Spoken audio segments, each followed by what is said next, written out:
Assalamualaikum warahmatullahi wabarakatuh.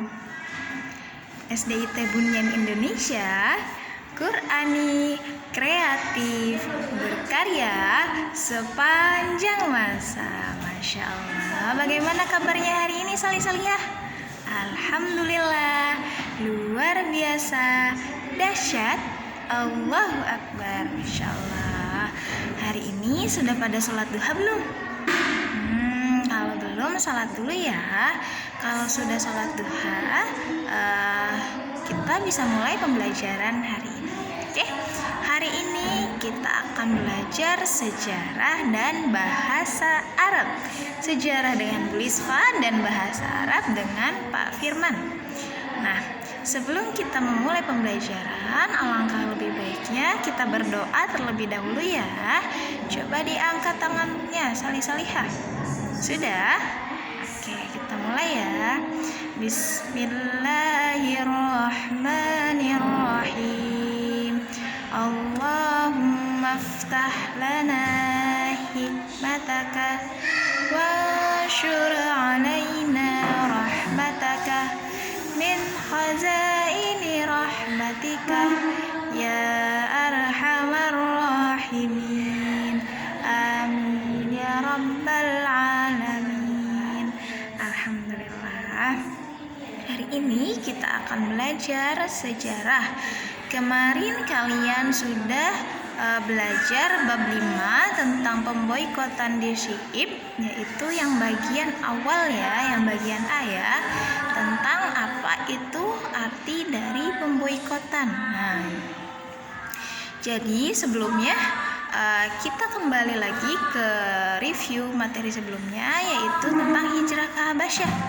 Nah, karena ini adalah awal mula terjadinya pemboikotan di Syi'ib ternyata, salih-salihah. Nah, setelah sebagian umat muslim hijrah ke Habasyah karena serangan kaum kafir Quraisy yang sangat kejam pada saat itu, datanglah 2 utusan dari Quraisy, dari suku Quraisy, untuk menemui Raja Habasyah, yaitu Raja Najasyi. Pintar, Raja Najasyi ini. 2 orang utusan dari Quraisy meminta ke Raja Najasyi untuk mengusir umat muslim dari Habasyah. Tapi yang dilakukan Raja Najasyi adalah malah melindungi umat muslim, Masya Allah. Dan diusirlah 2 utusan kafir Quraisy tersebut. Nah, dari situ kafir Quraisy merasa sangat marah kepada kaum muslim. Jadi kaum muslim yang ada di Mekah pada saat itu boikot oleh kafir Quraisy atau dihalangi, dihentikan aktivitas hidupnya sehari-hari. Nah, diboikotnya itu di mana? Di Syi'ib. Di Syi'ib itu masih di kota Mekah. Diboikot itu adalah penghentian seperti pembatasan komunikasi, terus perdagangan atau jual beli dan lain sebagainya. Jadi kaum muslim tidak bisa berkutik pada saat itu, pada saat di Syi'ib. Dan pemboikotan itu berlangsung selama kurang lebih 3 tahun, salih-salihah, Masya Allah. Nah, pada saat itu Nabi Muhammad beserta kaum muslim merasa sangat kesulitan karena bagaimana tidak, mereka sulit mencari makanan, mereka sulit untuk membeli sesuatu karena pada perjanjian yang dibuat oleh kaum kafir Quraisy, yaitu disebut dengan perjanjian Sahifah ya. Perjanjian Sahifah itu perjanjiannya bahwa tidak boleh ada orang yang menikah dengan kaum muslim. Yang kedua, putra-putrinya tidak boleh menikah dengan kaum muslim. Yang ketiga, tidak boleh menjual apapun kepada kaum muslim. Masya Allah, begitu luar biasanya ya ujian kaum muslim pada saat itu. Nah, tapi tujuan kaum kafir Quraisy kan untuk melemahkan iman kaum muslim agar meninggalkan Islam pada saat itu. Tapi apa yang dilakukan oleh kaum muslim pada saat itu?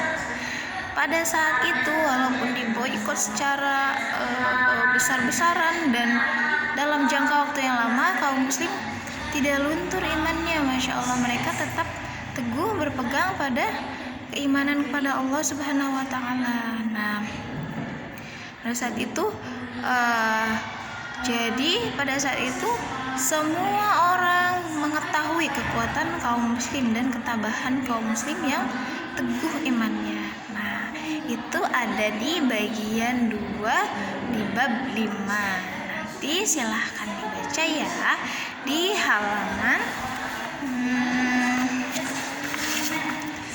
kita buka halaman. Nah, bagian B di menggantung papan boikot di dinding Ka'bah. Kenapa judulnya menggantung papan boikot di dinding Ka'bah? Karena pada saat itu saking bencinya kaum kafir Quraisy kepada kaum muslim, dia sampai menggantung papan boikot dan memasang pengumuman sahifah itu kepada orang-orang agar berhati-hati kepada kaum muslim. Tidak boleh ada yang menikah dengan kaum muslim, tidak boleh ada yang memberi makanan, tidak boleh ada yang menjual makanan dan lain sebagainya. Nah, kalian baca ya dari bagian B halaman 65 sampai halaman 68. Ternyata dari pemboikotan itu ada hikmah besar. Hikmah besar di balik ujian besar.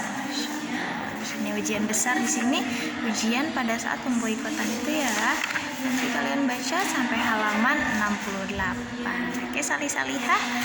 Nah, setelah kalian membacanya, kalian boleh kerjakan 3 soal aja. 3 soal saja di bagian amanah prestasi halaman 69 ya. 3 soal saja yang ini nanti dikerjakan. Nanti ibu koreksi sekalian dengan tugas yang kemarin. Oh iya, untuk presensinya ibu hitung sesuai dengan pengumpulan tugas ya, salih-salihah. Jadi kalau ada yang tidak mengumpulkan tugas, berarti ibu anggap tidak hadir. Begitu ya, salih-salihah. Oke, tetap semangat salih-salihah.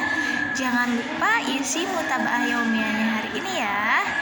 Oke, sekian dari Bu Lisfa. Wassalamualaikum warahmatullahi wabarakatuh.